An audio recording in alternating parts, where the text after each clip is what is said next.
ਗੈਰ ਕੇਸਾਧਾਰੀ ਅਦਾਕਾਰ ਵੱਲੋਂ ਕਿਰਪਾਨ ਪਾ ਕੇ ਗੀਤ ਫਿਲਮਾਏ ਜਾਣ ਦੇ ਮਾਮਲੇ ਵਿੱਚ ਯਾਰੀਆਂ 2 ਫਿਲਮ ਦੀ ਟੀਮ ਵਿਰੁੱਧ ਸਿੱਖ ਤਾਲਮੇਲ ਕਮੇਟੀ ਨੇ ਮੁਕੱਦਮਾ ਦਰਜ ਕਰਵਾਇਆ ਹੈ।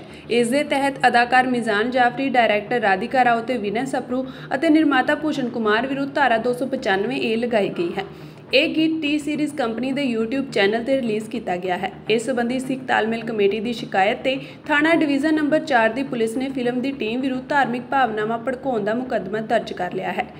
ਤਾਲਮੇਲ ਕਮੇਟੀ ਦੇ ਮੈਂਬਰਾਂ ਨੇ ਦੱਸਿਆ ਕਿ ਉਹਨਾਂ ਨੇ ਇੱਕ ਗੀਤ ਦਾ ਕਲਿੱਪ ਦੇਖਿਆ ਸੀ ਜਿਸ ਵਿੱਚ ਗੈਰ ਕੇਸਾਧਾਰੀ ਨੌਜਵਾਨ ਅਦਾਕਾਰੀ ਕਰ ਰਿਹਾ ਸੀ ਅਤੇ ਉਸ ਨੇ ਗਾਤਰੇ ਦੇ ਨਾਲ ਸ਼੍ਰੀ ਸਾਹਿਬ ਪਹਿਨਿਆ ਹੋਇਆ ਹੈ, ਜੋ ਕਿ ਸਿੱਧਾ ਹੀ ਸਿੱਖ ਪਰੰਪਰਾਵਾਂ ਦੇ ਵਿਰੁੱਧ ਹੈ। ਉਹਨਾਂ ਦੱਸਿਆ ਕਿ ਜਥੇਬੰਦੀ ਵੱਲੋਂ ਇਸ ਮਾਮਲੇ ਵਿੱਚ ਥਾਣਾ ਡਿਵੀਜ਼ਨ ਨੰਬਰ 4 ਦੀ ਪੁਲਿਸ ਨੂੰ ਸ਼ਿਕਾਇਤ ਦਿੱਤੀ ਗਈ ਅਤੇ ਇਸ ਸੰਬੰਧੀ ਵਿਰੋਧ ਪ੍ਰਦਰਸ਼ਨ ਵੀ ਕੀਤਾ ਗਿਆ।